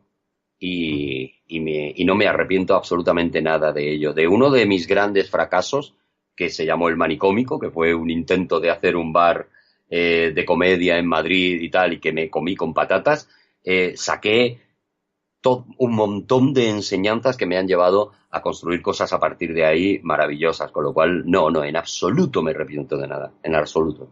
Es como esta frase de estoy un fracaso más cerca del éxito, ¿no? Ajá, sí. Sí, realmente, vamos a ver, hay gente que fracasa y no aprende. o sea, no te sirve de nada el fracaso. Que esos son dos fracasos en uno, fracasar y no aprender de ello. Eso es, no te sirve absolutamente de nada. De hecho, la frase mítica es ¿por qué nos caemos? Para aprender a levantarnos. Si no aportas la parte de aprender, no tienes nada. Tienes exactamente lo mismo que antes de fracasar. Exactamente lo mismo. Si de ese fracaso eres capaz de realizar un análisis personal de qué es lo que ha ocurrido, qué es lo que ha fallado, dónde he fallado yo, en qué puntos debería cambiar para que la próxima vez no ocurriera esto, entonces sí, entonces ese fracaso te está ayudando. Si no, el fracaso solo te ayuda, pues eso, a la frustración y al enfado, ¿no? Nada más. Ahora que hablamos de éxitos y fracasos, voy a aprovechar el tenerte aquí para tratar un tema. Estaba esperando poder tratarlo con un cómico. En el episodio 3 de este podcast hablé con Pérez Rojo, que es un psiquiatra, un psicoterapeuta, que escribió un libro sobre escritores suicidas, y con él hablé de la relación tan paradójica entre la comedia y la depresión. Porque esa relación existe. Sí, Pérez me decía que la vida del cómico es como un poco justificación a esa relación. Me decía que es que la vida del cómico es una vida que es dura y difícil. Hablaba de mucha carretera, de mucha soledad, de sueldos, o sea, de actuaciones mal pagadas, de multitud de inconvenientes de esa vida que desde fuera y para el profano parece tan maravillosa. ¿Tú estás de acuerdo? ¿A ti también te ha dado malos momentos el mundo del humor, la comedia? Muchos, muy malos, muy malos. Si no te los da malos, no lo estás haciendo bien. Groucho Marx decía que la única manera de encontrar el humor es bajar a lo más profundo. Se aprende por contraste casi siempre, se aprende por ensayo-error casi siempre, y no hay nada y en el fondo es un poco lo que estábamos diciendo, de qué aprendes de los fracasos, ¿no? Y se aprende de eso. O sea, solo si has catado, y esta no es una frase mía, es del propio Groucho, solo si has catado la más absoluta miseria, la más absoluta tristeza, eres capaz de hacer humor. Por contraste absoluto. O sea, el crítico gastronómico que valora un plato no lo valora per se, lo valora porque ha comido 150 paellas y sabe que esta paella, esta en concreto, es mejor que las otras. Porque ha comido muchas muy malas, unas mediocres, otras buenas, y de ahí saca una media ponderada, ¿no? Un poco pasa esto con el humor, ¿no? Solamente si te has ido a los lugares donde habita la tristeza, por contraste, eres capaz de apreciar dónde está la risa en toda esa miseria, ¿no? Entonces el cómico es una persona que viaja continuamente entre la tristeza, donde va a buscar material, y la alegría o la risa, que es donde él coge ese material y lo procesa para convertirlo en risa, ¿no? En el fondo, si te fijas, el 90% de los monologuistas, ¿de qué están hablando? Están hablando de lo pringaos que somos, de lo mal que hacemos las cosas, de lo mal que nos trata o bien el amor, o bien la vida, o bien el trabajo. Es decir, está hablando de la pena y lo está transformando en risa, ¿no? Entonces, evidentemente, en ese sentido, sí. Si no visitas la tristeza cada cierto tiempo, es muy difícil que de ahí saques risa. Vamos, que estás de acuerdo con lo que dice. Completamente, sí. Sí, no tanto con la parte en la que él habla de las frustraciones del cómico viajando y tal. Es verdad que es mucha paliza eso. Es verdad que es un trabajo duro. Coger un coche, un tren, pasarte 7 horas de viaje para llegar a un pub donde a lo mejor el público no te está respondiendo o no está respondiendo tú, y salir de ahí con la frustración de que encima has fracasado. Es verdad que eso es muy duro, pero eso no me parece más duro que el 90% de los trabajos que yo conozco. Hay gente que no viaja 7 horas, pero se levanta todos los días a las 6 de la mañana y me parece exactamente igual de duro. O sea, yo tampoco creo en una mítica del cómico cogiendo autobuses para llegar a un lugar. No, creo que la tristeza del cómico tiene más que ver con el lugar a donde va a buscar su material para luego transformarlo en comedia. Oye, permíteme que te mencione un episodio delicado, pero es que me parece muy importante para conocerte a ti, porque dice mucho de ti y de tu trabajo. Yo siempre voy a recordar que tú viviste un momento muy difícil, un momento en el que perdiste a 2 seres queridos en un espacio muy corto de tiempo, y a pesar de eso, o quizá por eso, estuviste al pie del cañón y seguiste haciendo reír a la audiencia, hablamos de la parroquia, como si no hubiese pasado nada. Sí. No tiene especial mérito, de verdad, lo digo sinceramente. Yo como compañero lo veía, yo soy muy empático, yo me quedo con esas cosas, no lo digo como virtud, porque de hecho para mí muchas veces es una penitencia, pero sí que lo veía desde la empatía y decía, joder, qué pasada, ¿no? Mira, lo voy a contar aquí porque es tu podcast y nunca he hablado de esto y me parece bien contarlo aquí y tú me lo has preguntado porque me conoces y viviste esa época, ¿no? Efectivamente, mi padre tuvo una enfermedad bastante terrible durante bastantes años y además y murió, y a los 2 meses murió mi madre, ¿no? Y de manera mucho más instantánea y demás.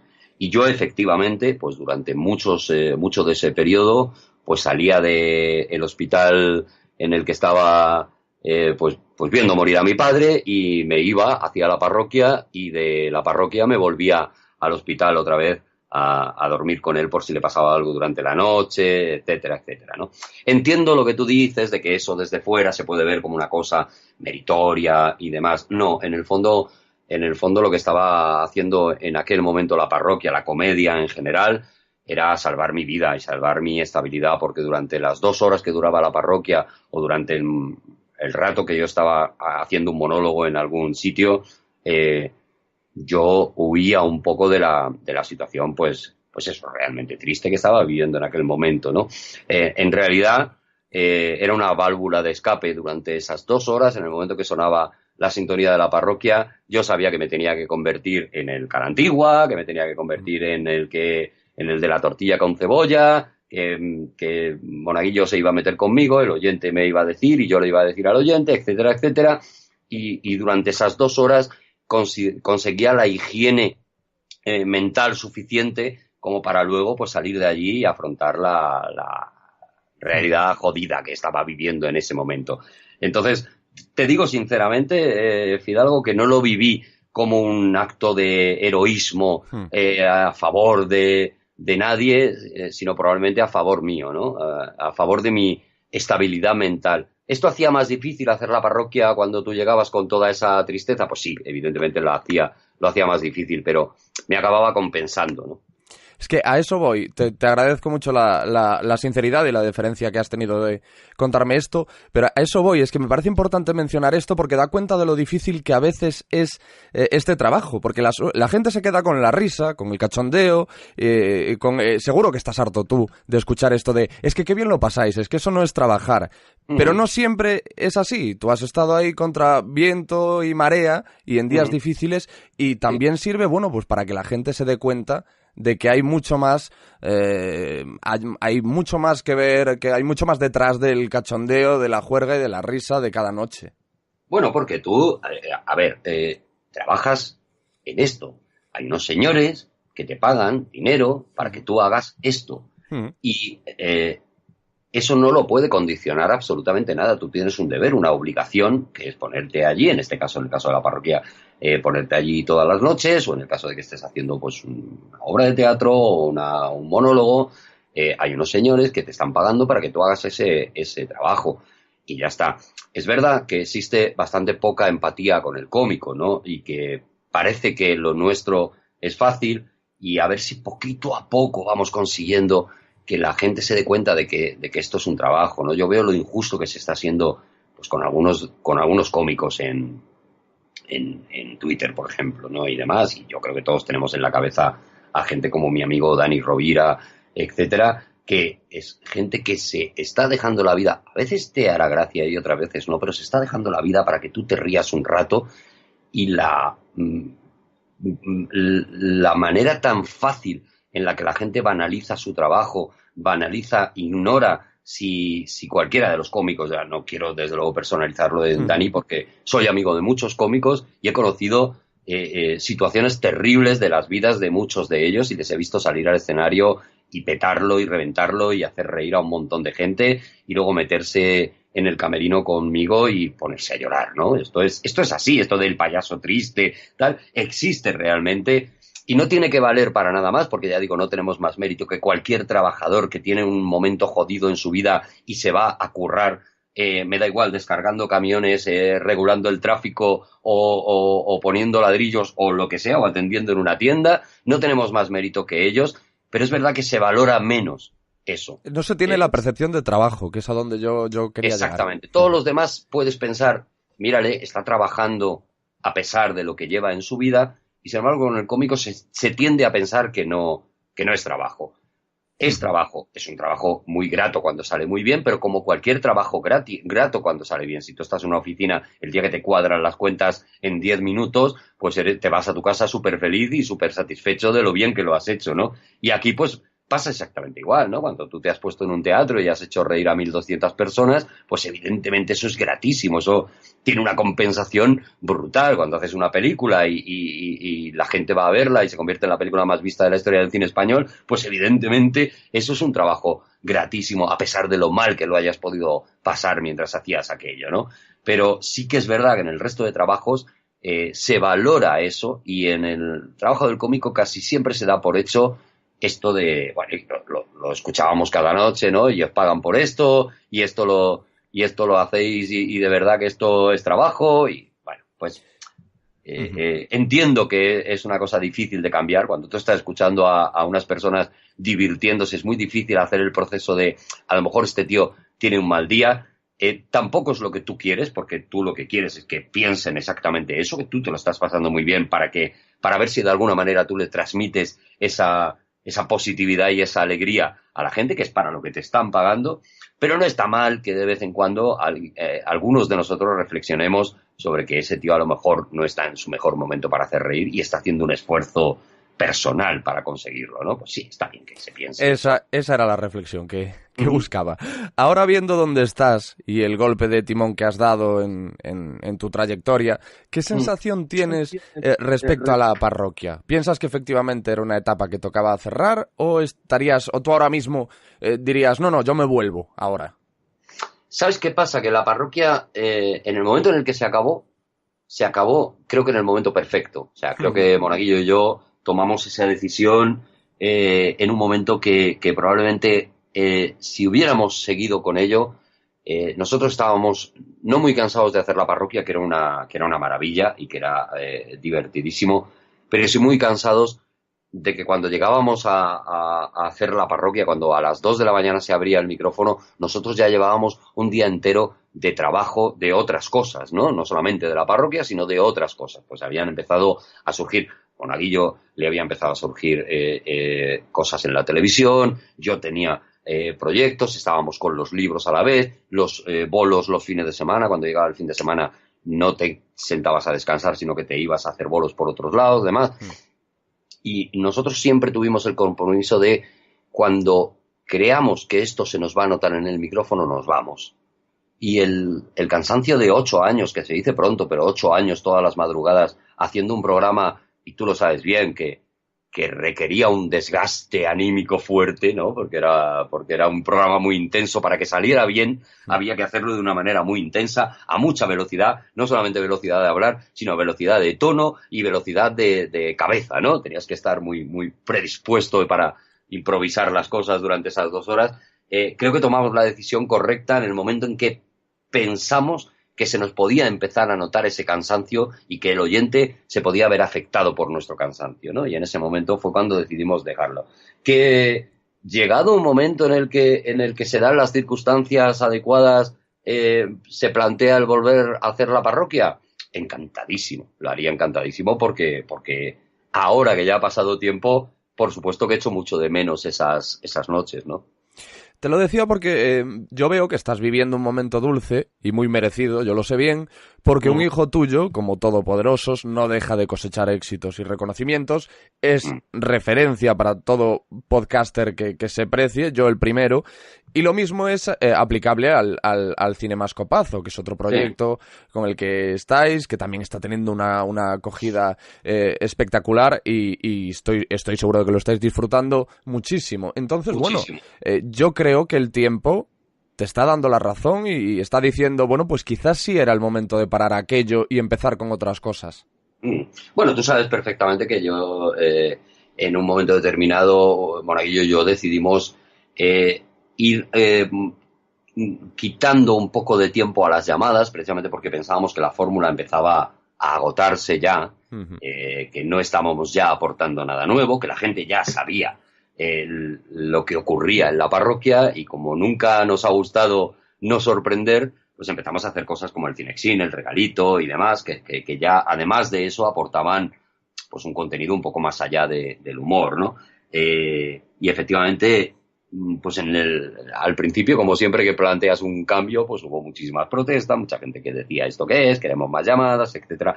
Los mismos que un día dirían ya estoy harto de la parroquia porque siempre es lo mismo, pues se quejan también de los cambios y demás, ¿no? Sin embargo, mucha gente llegó a la parroquia vía estos programas en los que intentábamos mezclar el humor con un contenido cultural y demás, ¿no? En aquel momento ya teníamos en la cabeza Todopoderosos, ya habíamos hablado con Rodrigo Cortés, con Juan Gómez Jurado, ya estábamos pergeñando aquello que costó muchísimo parirlo, pero que ya lo teníamos en la cabeza, y este Cinexin era un poco también una rampa de pruebas para ver si había un público al que de verdad le podía interesar este tipo de contenidos, ¿no? Y efectivamente, o sea, el Cinexin pues gustó a muchísima gente, y fue lo que nos dio el valor en un momento determinado de decir, vamos a grabar esto de Todopoderosos. Esto y el descubrimiento de esta nueva forma de hacer radio, que eran los podcasts, ¿no? Que era una cosa en la que tú podías grabar en tu casa, como de hecho hacíamos, una cosa, colgarla en la red y que resultara que a un montón de gente le apeteciera escucharlo, ¿no? Era de nuevo reinventarse, era de nuevo esto ya lo controlo, esto ya lo sé hacer, así que vamos a hacer otra cosa nueva.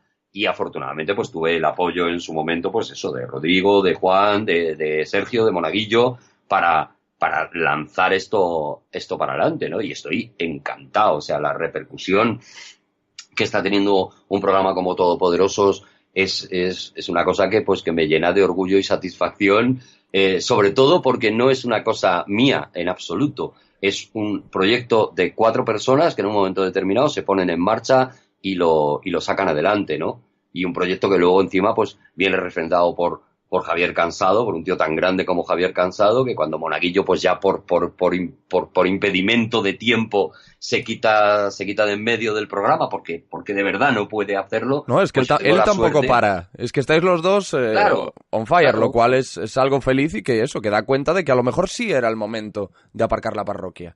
Yo creo que claramente sí, cada vez estoy más convencido de eso, de que lo hicimos en el momento adecuado y que, mira, si un año y pico después todavía yo sigo recibiendo tweets de gente que dice cómo echo de menos la parroquia, creo que quiere decir que lo hicimos bien, que nos fuimos cuando nos teníamos que ir, porque no se echa de menos lo que te ha hartado, se echa de menos lo que te ha dejado con ganas de más, ¿no? Y en ese sentido es en el que yo me baso para decir que sí, que creo que tomamos la decisión correcta.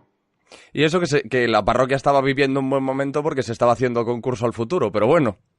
Eso sí, es verdad, tu sección. Sí. Tu sección que lo petó, que yo no sé cómo, cuando tú te animas a hacer un podcast, no lo haces sobre concurso al futuro, que es lo que la gente está esperando. Me imagino que esto es nada más que el trampolín para luego ya liarla con concurso al futuro, ¿verdad? De hecho, voy a sacar el tema ahora para ir lubricando. Claro. Para luego ya verás pues cómo se te va a llenar de opiniones el iVoox, sí. De gente diciendo, déjate de charlitas con pesados y ponte a hacerlo de concurso al futuro, que es lo que está pidiendo un país. Y el fardatangas, que es el apodo que tú me regalaste y que ha calado en la sociedad española. Hombre, yo te lo puse porque caía por su propio peso. Solo hay que verte. Has pasado de hacer tándem con el Monaguillo, que si bien había matices, eso era indudable, y era una de las fórmulas del éxito, que había matices entre vosotros, sí compartíais ese perfil de humorista. Pero es que ahora has pasado de estar con el Monaguillo a juntarte con Juan, que es uno de los escritores punteros en España, es un auténtico fenómeno, que más que tu perfil es un poco tu sparring muchas veces, que es una figura maravillosa, dicho sea de paso. Y además Juan es un tío que se ve súper cómodo en ese papel y lo borda, y no es nada fácil, yo creo, ese papel de punching ball de la comedia. No, de hecho es que no hay un motor de comedia mejor que yo me haya encontrado en la vida que Juan Gómez Jurado. O sea, Juan Gómez Jurado es una persona con el sentido del humor más puro que se puede tener, porque siempre el sentido del humor empieza por sí mismo, por reírse de sí mismo, por permitir que los demás le coloquen en el sitio de la risa, y eso hay que ser muy valiente, hay que tener una confianza en ti mismo, hay que tener una valentía tan absoluta, he repetido valentía, pero es que de verdad que me parece que lo es, para decir, yo voy a ser el perchero de las tortas, no os preocupéis, dadme todo lo que haga falta, no solamente eso, sino que voy a ser el catalizador, es decir, voy a decir las cosas ya sabiendo que diciendo esto me vais a dar pal pelo, ¿no? En ese sentido, encontrar a Juan es que ha sido un regalo, porque efectivamente, como tú decías, ¿no? Con Monaguillo había ese toma y daca. Yo me metía con él, se metía conmigo y teníamos un toma y daca. En el caso de Juan, solo hay un toma. Eso es. Eso hay que encontrar una persona muy fuerte, muy segura. Eso es muy segura. Yo te lo digo además porque yo, bueno, sobre todo en mi primera etapa en la parroquia, muchas veces tenía que ejercer un poco de sparring, es decir, de lo que hace Juan, y yo lo llevaba fatal. Pues yo me ponía nervioso porque dices, ¿qué estoy quedando de tonto? ¿Qué? Y precisamente a eso vamos con el tema de la seguridad, y Juan es un tío que lo hace porque es que además ¿quién va a poner en duda los conocimientos y las capacidades de Juan por mucha caña que le deis? O sea, claro, lo hace con esa seguridad. Eso es lo maravilloso de Todopoderosos, que es que yo he tenido la suerte de reunir a 3 tíos tan absolutamente indiscutibles, incontestables, que prácticamente puedo hacer lo que me dé la gana. O sea, Todopoderosos es el programa más fácil que yo he hecho en mi vida, porque lo único que tengo que hacer es repartir juego para que cualquiera de ellos abra la boca y se luzca. Es decir, yo no hago absolutamente nada más en Todopoderosos que repartir ese juego, porque, claro, es que tengo a Rodrigo Cortés que abre la boca y hechiza. Tengo a un genio del humor como es Javier Cansado, que tiene la capacidad de que te rías diciendo absolutamente la frase que a él le dé la gana. Y tengo a otro tío que tiene una de las cabezas mejor amuebladas que yo he conocido en mi vida, que es Juan Gómez Jurado. ¿Qué pinto yo ahí? Nada. Prácticamente digo... Bueno, no te creas, porque tienes un poquito de los 3 perfiles que has mencionado. Yo creo que sí, pero todos en versión marca blanca, ¿sabes? Sí, o sea, bueno, ellos tienen la premium y yo tengo la versión marca blanca y además tiene que ser así y además es maravilloso que sea así. O sea, yo me siento a Todopoderosos, creo que como la mayoría de los oyentes de Todopoderosos, a disfrutar de la genialidad de estos tíos. Nada más. Y lo hago, te aseguro que lo hago. No te quites mérito, vamos a ver, tú llevas el timón en un barco cuya tripulación son 3 genios. No es fácil. Bueno, no sé si es fácil o no es fácil. Sé que, desde luego, sin esos 3 genios no habría Todopoderosos. Eso te lo aseguro. Y que tuve la maravillosa suerte de que esta gente, en un momento determinado, me dijo no solamente que sí, sino que venga, que para adelante. Mira, yo tengo una carencia. O sea, yo soy capaz de pensar un montón de ideas. Pero yo pienso las ideas sentado en una terraza, con un agua al lado y unos panchitos, y me levanto de allí, a lo mejor he dicho una gran idea. Y las dejas allí. Allí se quedan, sí, en la mesa. La idea de Todopoderosos se habría quedado en la mesa del sitio donde íbamos a comer tallarines todos los que estamos ahora, si no fuera porque esa idea rebotó en la cabeza de Rodrigo, en la cabeza de Juan, y dijeron, vamos para adelante con esto, compra los micrófonos, compra la mesa de mezclas y el jueves estamos grabando en tu casa. Yo me habría tirado 15 años más diciendo qué bonito sería hacer esto, qué curioso sería, pues sería muy interesante. Al final, lo que necesitas en la vida es gente que te tire para adelante, que te agarre de los pelos y que te diga, no, ponte a hacer esto. Algo parecido me ha pasado con Cinemascopazo. O sea, también el proceso ha sido absolutamente parecido. O sea, es una idea que a mí se me ocurre, que la digo un día allí y tal, delante de Juan. Y es Juan el que 2 días después me dice, sabes que ya he empezado a preparar, sabes que ya he hablado con una posible marca que a lo mejor, sabes que ya tengo quién los podía hacer, sabes que ya he hablado con un cine que a lo mejor se podía... Y de repente él es el que crea esto. Yo lo único que hago es llegar allí, soltar esto, sacarme la chorra e irme a mi casa y poco más, ¿no? Y al final, pues, cuando hablamos de Todopoderosos, por eso es imposible que yo me atribuya prácticamente nada más que eso, ¿no? Es decir, una vez en un sitio dije que esto a lo mejor podía, pero nada más, o sea, todo lo demás ha sido su empeño. Mira, mucha gente no sabe que la primera temporada de Todopoderosos, esta que hacíamos en mi casa comiendo un cocido y demás, Maravillosa, sí. Luego se la llevaba un tío como Rodrigo Cortés, que acababa de dirigir a Robert De Niro a su casa y le hacía un montaje. Ah, era él. Llevaba horas, y esto también lo estoy contando por primera vez porque a Rodrigo no le gusta que se cuente. No tenía ni idea, yo me quedo, vamos.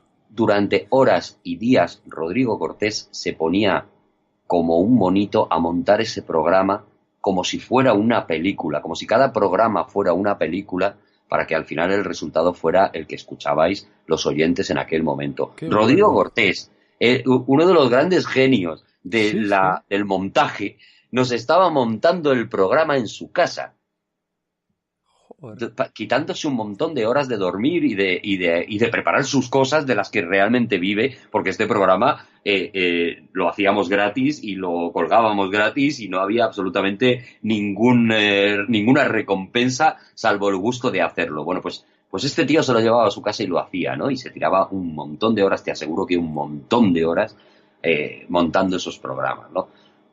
Soy un afortunado, tengo muchísima suerte, no puedo atribuirme ningún mérito después de esto que te estoy contando.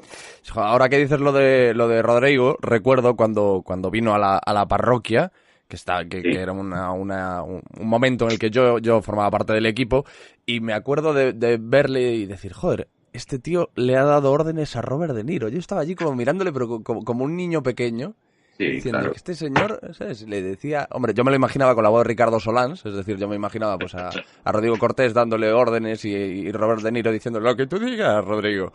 Sí, ¿tú crees que Ricardo Solán va detrás de Robert De Niro cuando está en España y le va imitando? A mí me gustaría pensarlo. Tu cabeza es así, ¿no? A mí me gustaría pensar, como un ventrílocuo.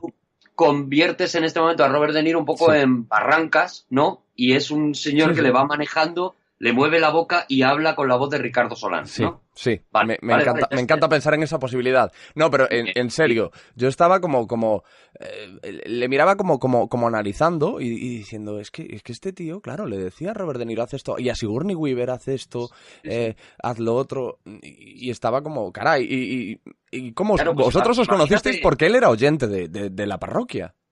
Sí, él empieza a escuchar la parroquia de manera casual, porque alguien, amigo suyo, escucha un comentario que yo hago sobre su película Concursante, Uh-huh. en la que digo que me parece una de las películas más interesantes del cine español y que me encanta esa película y demás. Y alguien pues se lo transmite, le dice, oye, ¿sabes que hay unos tíos ahí por la noche de madrugada que el otro día hablaron de Concursante? Y él empieza a escuchar la parroquia por eso y se encuentra una cosa que le gusta, que le divierte y que le interesa mucho. Y empieza a interactuar con nosotros, pues como se hace ahora, vía Twitter, empieza a interactuar. Yo me recuerdo el momento en que yo, que estaba todo el rato durante la parroquia, evidentemente, actualizando el Twitter, me encuentro un comentario de Rodrigo Cortés y lo digo en antena, oye, que Rodrigo Cortés nos está escuchando y demás. Y a raíz de ahí, pues surge el quedar, el conocernos, el quedar a comer un día, como quieras, a comer con mucha gente y de repente descubrir que habías quedado a comer a las 2 de la tarde y que son las 9 de la noche y sigues sentado en la misma mesa hablando de cine durante horas y horas y horas y horas, ¿no? Y descubrir, pues, que, bueno, pues estas cosas que pasan, que hay gente con la que de repente tienes una química especial. Exactamente lo mismo ocurrió con Juan Gómez Jurado y exactamente lo mismo ocurrió llegado luego después con Javier Cansado, al que sabes que nosotros teníamos una admiración brutal y de repente, pues, un día recibimos su llamada diciendo cuándo me vais a invitar a mi programa favorito de la radio y a mí se me cayeron los gallumbos al suelo, ¿no? Dije, ostras, yo que estoy haciendo una cosica aquí de humor y tal, he sido llamado por uno de los grandes talentos del humor diciéndome que le gusta esto que hacemos, ¿no? Y no solamente ocurre eso, sino que quedas con él y descubres también que hay eso, ¿no? Hay esa química, esos lugares comunes en donde te sientes cómodo con una persona. Pues lo que te digo, ¿no? Yo no creo en la magia ni en nada de eso, pero sí que creo en que las personalidades se van de alguna manera encontrando, ¿no? Las personalidades afines van generando un radar entre ellos que acaban encontrándose, ¿no? Yo pues tuve la suerte de encontrar a estos tíos y de poder hacer realidad el proyecto de Todopoderosos, que me sigue pareciendo magia, lo digo siempre cuando me siento allí y miro a los lados y veo a los tíos que tengo allí charlando conmigo del estudio Ghibli, de Shakespeare o de Billy Wilder o de lo que sea, ¿no? Yo recuerdo cuando nos contasteis a Gemma y a mí, el Monaguillo y tú, que habíais visto una primera versión de Luces Rojas en casa de Rodrigo, cuando eso no se había estrenado en ninguna parte. Yo me moría de la envidia. Yo decía, mira estos dos cabrones, me cago en la leche. Pues te voy a matar de envidia más todavía, porque no. Ya he visto... Me cago en... Claro, sí, ya he visto la nueva película de Rodrigo Cortés. ¿Y puedes dar una opinión? No, evidentemente sin spoiler. Tampoco opinión. No voy a dar una opinión, solo te voy a decir que me da mucha rabia que sea amigo mío. Porque todas las opiniones que dé van a estar condicionadas porque la gente piense, claro, porque eres amigo suyo.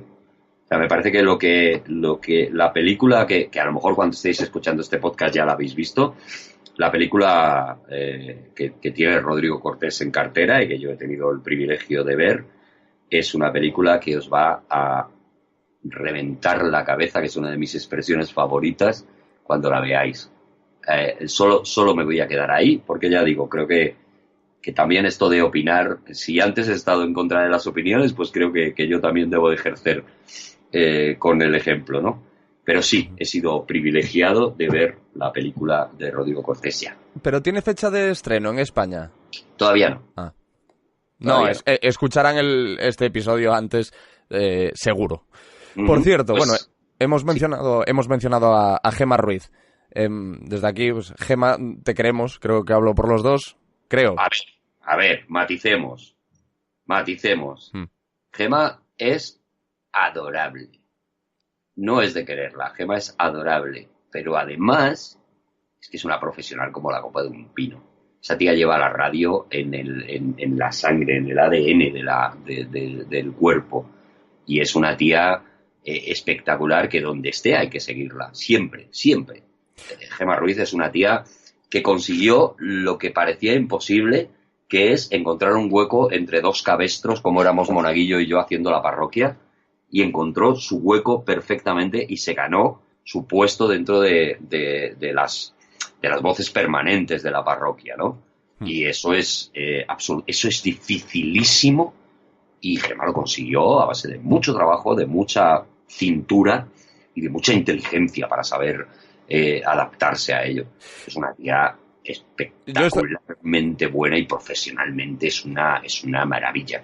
Estoy completamente de acuerdo contigo. En lo profesional es que no voy ni a añadir un punto ni una coma porque tú lo has dicho todo, pero además en lo personal yo tengo un hondo pesar, y es que no suelo hacer amigos en la profesión, no suelo hacer amigos cuando trabajo, no sé por qué, no se ha dado. Sí ha habido ciertas etapas en las que sí, pero Gemma, yo a día de hoy puedo decir que Gemma y yo somos buenos amigos y yo tengo verdadera adoración por ella.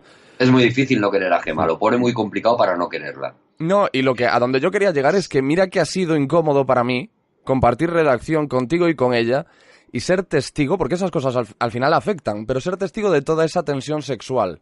Porque eso, quieras que no, cuando tú estás, por ejemplo, estás en un ascensor y hay tensión sexual entre dos personas con las que compartes ese espacio, tú la sufres también. Sí. Y a mí me ha pasado.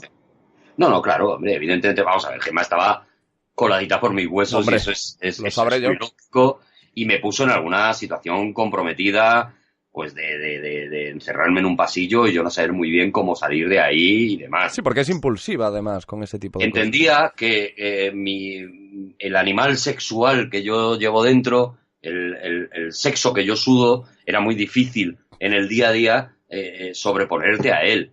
Y lo entendí y bueno, lo asumí como algo que bueno, pues que tengo que llevar. Y que te habrá pasado, pero 2.000.000 veces. Sí. Prácticamente en todos los trabajos en los que tengo. Tú no sabes lo que tengo que hacer para quitarme a Javier cansado de encima por los pasillos también ahora con Todopoderosos. Es tremendo, es tremendo. Y bueno, pues sí, es verdad que eran situaciones muy incómodas, de Gemma por Dios, déjame, Gemma por Dios para.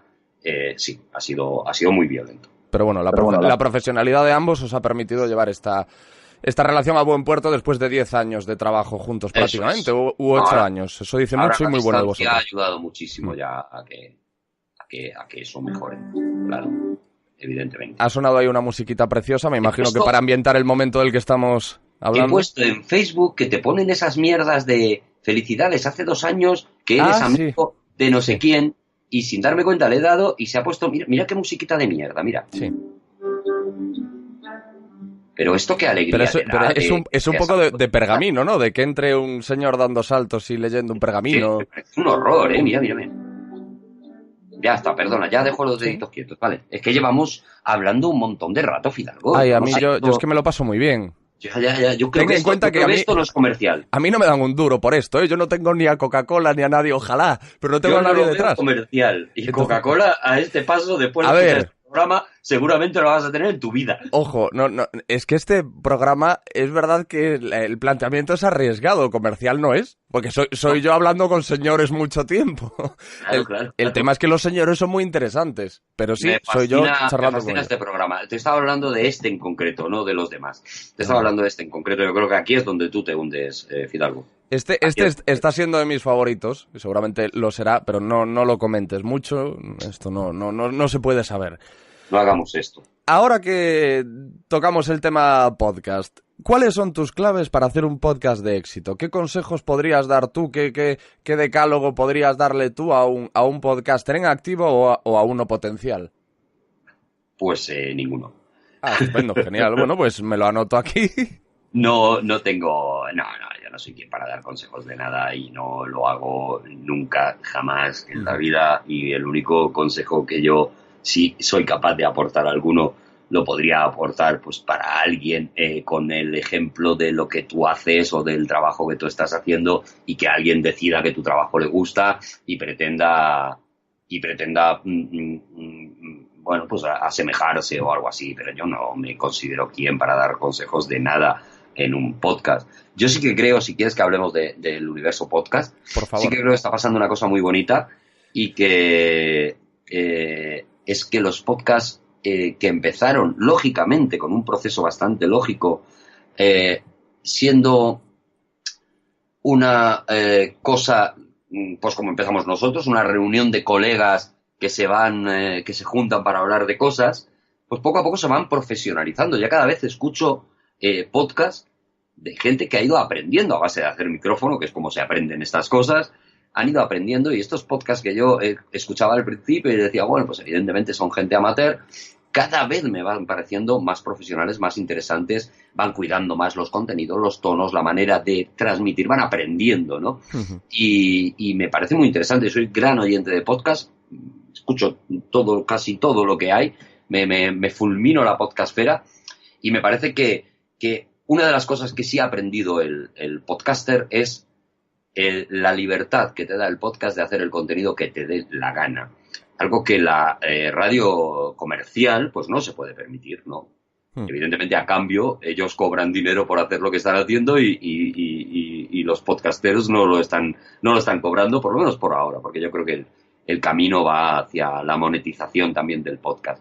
Pero sí estoy observando cómo los podcasts crecen en calidad, crecen en contenido y me gusta mucho haber vivido esto desde el momento eso, ¿no? En que eran 4 colegas grabando en su casa sin tener mucha idea y volviendo al aprendizaje, ¿no? Pues me gusta mucho verles crecer y ver cómo van haciendo cada vez contenidos de mayor calidad, ¿no?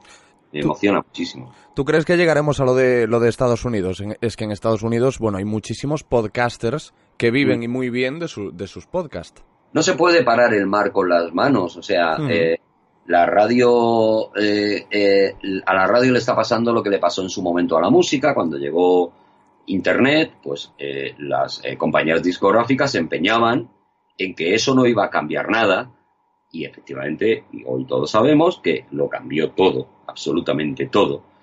Ocurrió con los libros cuando llegaron los ebooks y el podcast está teniendo por parte de las radios convencionales un poco esa actitud. Tú sabes que nos hemos metido mucho en la parroquia con esta idea de si no es en directo no entras en el EGM, si lo escuchas en podcast no eres oyente de la parroquia y demás, ¿no? Esto es una especie de pataleta de la persona que domina el entorno, que ha dominado el entorno cuando le cambian el entorno. y hay quien es inteligente y se sabe adaptar al nuevo entorno y hay quien no. Pero no se va a poder parar esto con las manos. Ya Todopoderosos es un podcast monetizado.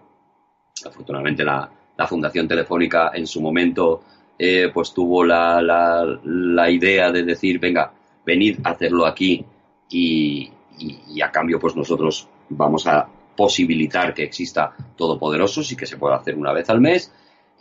Cinemascopazo ya nace como podcast, además de como programa en YouTube, nace como podcast también ya con un apoyo en este caso de Coca-Cola, con un patrocinio, y creo que esto cada vez va a ocurrir más. Es inevitable que poco a poco las marcas se vayan dando cuenta, vayan viendo descargas, vayan viendo tal y vayan diciendo, aquí tenemos oídos dispuestos a escuchar un producto que además venderá nuestro producto, que es lo que hace la tele, que es lo que hace la radio convencional, etcétera, etcétera. La tele, la radio convencional, lo único que son espacios que llenan el tiempo hasta que llega el siguiente anuncio. Nada más, que pretenden mantenerte entretenido hasta que se para y entra el anuncio del producto que ellos quieren vender. Y eso exactamente puede acabar siendo el podcast y va a acabar siendo sí o sí. Y es maravilloso que ocurra así. Pues que tome nota Estrella Galicia, ¿eh? Lo que tú digas está... Yo no está sé libre qué espera. Estrella Galicia no sé a qué espera. Estrella Galicia para patrocinar este podcast. No sé a qué está esperando. Eso está perdiendo... Mira, te digo, el camino ahora mismo es muy difícil y es un camino de pioneros, ¿no? Es un camino de como Chaplin en La Quimera del Oro, de echarte la carreta al hombro y ponerte a andar, ¿no? Y efectivamente cuesta mucho, está costando mucho, pues que las marcas empiecen a entender esto ya digo, pues lo hemos conseguido con Todopoderosos, lo hemos conseguido ahora con Cinemascopazo, no sin muchísimo trabajo, porque la preparación de Cinemascopazo ha sido un año de trabajo continuo. O sea, yo en el momento que dejo la parroquia empiezo a preparar Cinemascopazo, o sea, para que te hagas una idea de la cantidad de tiempo que ha costado sacar esto, y parte de ese trabajo inmenso ha sido pues convencer a las marcas de que esto realmente es una inversión de la que van a sacar muchísimo provecho. Pero ya está hecho. O sea, ya lo bueno que tiene, y no hablo solo de mí, sino que hay más podcasts que ya están patrocinados, es un camino que ya está hecho y que cada vez más empresas, fíjate que estamos hablando de dos grandes como Telefónica o Coca-Cola, pues empresas incluso más pequeñas van a pensar, oye, ¿por qué no pongo aquí un poquito del dinero que me estoy gastando en otros medios de comunicación? ¿Por qué no lo pongo aquí también? Y a lo mejor voy consiguiendo, y a lo mejor tengo un privilegio que tiene el podcast que no te puede asegurar, por ejemplo, la radio convencional, que es que este tío ha ido específicamente a buscar este programa. No es que ponga la radio y está escuchando lo que echan, sino que realmente quiero escuchar el programa de Alex Fidalgo, no quiero escuchar otra cosa. Y si quiero escucharles porque este tío me transmite una confianza, pues si este tío me transmite una confianza, a lo mejor también me la transmite si me dice que tengo que consumir determinada cosa, ¿no? Sí, sí.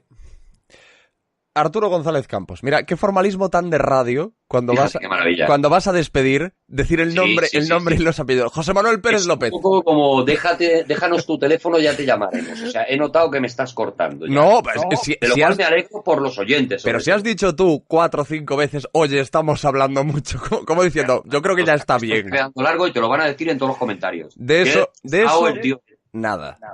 Esto está quedando súper interesante. Lo que le gustaría a la gente es cortar un poco mis trozos. Pero el programa entero... Cortes, que te lo haga, a ver si tiene un rato. Le voy a mandar el audio a él y que me lo monte él como buenamente pueda. No tiene nada que hacer. Oye, de verdad, un placer. Es otro formalismo también terminar la conversación así, pero es que lo es. Vete a algún sitio común más, de verdad. Vale, voy a ello. Podríamos estar hablando, podría seguir hablando contigo horas y horas. ¡Wow, qué asco! ¡Qué asco! Pero es que realmente es un problema. Te has metido en el cutrerío de repente. Claro, pero es que yo digo muchas cosas que digo, Dios mío, es que esto es lo más ya... contigo este tiempo de radio... Para mí ha sido de verdad Te voy a contestar, ¿vale? Apesta a naftalina, ¿sabes? Pero ¿qué hago? rijosismo a tope, ¿eh? Ya lo sé, pero es que... Muy a muerte con eso. Pero es que quiero decirlo, me ha encantado la conversación, me gustaría que durase 7 horas, pero es que no sé cómo decirlo y que no sea, ya estás con la típica fórmula radiofónica de despedida. Va a quedar mal, o sea, déjalo así y ya está. Bueno, Rodrigo Cortés, si puede aquí hacer unos cortecitos y dejar esto más o menos ordenadito y presentable para que sea una despedida como Dios manda, pues se lo agradecería. Seguro que lo arregla, seguro. Arturo, gracias de verdad, gracias por tu sinceridad, por la amabilidad que has tenido, por lo dispuesto que has estado, por seguir hablándome después de haber trabajado conmigo. Sí, es lo que más mérito tienes, ¿verdad? Por eso lo he dejado para el final, como el punch, el momento grande. No, de verdad, muchas gracias y esto pide secuela. Alex, bonico mío, cuando quieras, cuando te dé la gana. Un abrazo fuerte. Un abrazo grande y gracias, amigo. Lo que tú digas, gente que vale la pena escuchar. Qué grande Arturo González Campos, cómo me ha gustado poder volver a hablar con él, cómo me ha gustado este reencuentro después de esa etapa tan bonita, de esas 2 etapas tan bonitas en la parroquia, porque de hecho yo estuve en 2 ocasiones diferentes y la verdad es que, bueno, me ha encantado, me lo he pasado como un enano. Vosotros, os tengo que decir, que no se me olvide, que sigáis el Twitter de Lo que tú digas, que ahí vais a ir viendo cada episodio nuevo, vais a ver titulares extraídos de cada uno de los episodios, las frases más interesantes, que hay muchas, por cierto, en este episodio con Arturo. @LQTD Radio, @LQTD, de Lo que tú digas, radio. También hay una dirección de correo electrónico a la que podéis escribirme con lo que os apetezca, ya sean sugerencias, críticas, poemas, lo que os dé la gana. alex@loquetudigas.es, alex@loquetudigas.es. Y también tengo una página web, que eso no lo digo nunca, tengo un blog, www.alexfidalgo.com, donde de vez en cuando voy publicando cosillas. Ahora lo que voy a hacer es intentar lo que vaya aprendiendo en este podcast, que sea fuente de inspiración para escribir post en esta página. De hecho, bueno, la más reciente viene siendo una guía para poder dormir bien, porque yo he tenido muchos problemas de sueño y he investigado por mi cuenta, he hablado también en el podcast con Sergio Espinar, con el farmacéutico y nutricionista, que me ha recomendado una serie de suplementos que pueden ayudarme con esos trastornos del sueño. Y ese tipo de post yo los publico en mi página web, esperando que ayuden a alguien, que os puedan ayudar a vosotros. Esa va a ser la idea a partir de ahora. Intentar compartir con vosotros lo que yo vaya aprendiendo, por si también os pudiese servir, que es un poco realmente la filosofía de este podcast. Simplemente que todos sepamos un poco más, y con gente interesante y con gente que de verdad sabe de muchas cosas. Nada más, no me enrollo más. Os mando un abrazo muy grande y como siempre os doy las gracias por haber estado ahí. Muchas gracias. Os emplazo al episodio 9 de la próxima semana en Lo que tú digas. Adiós.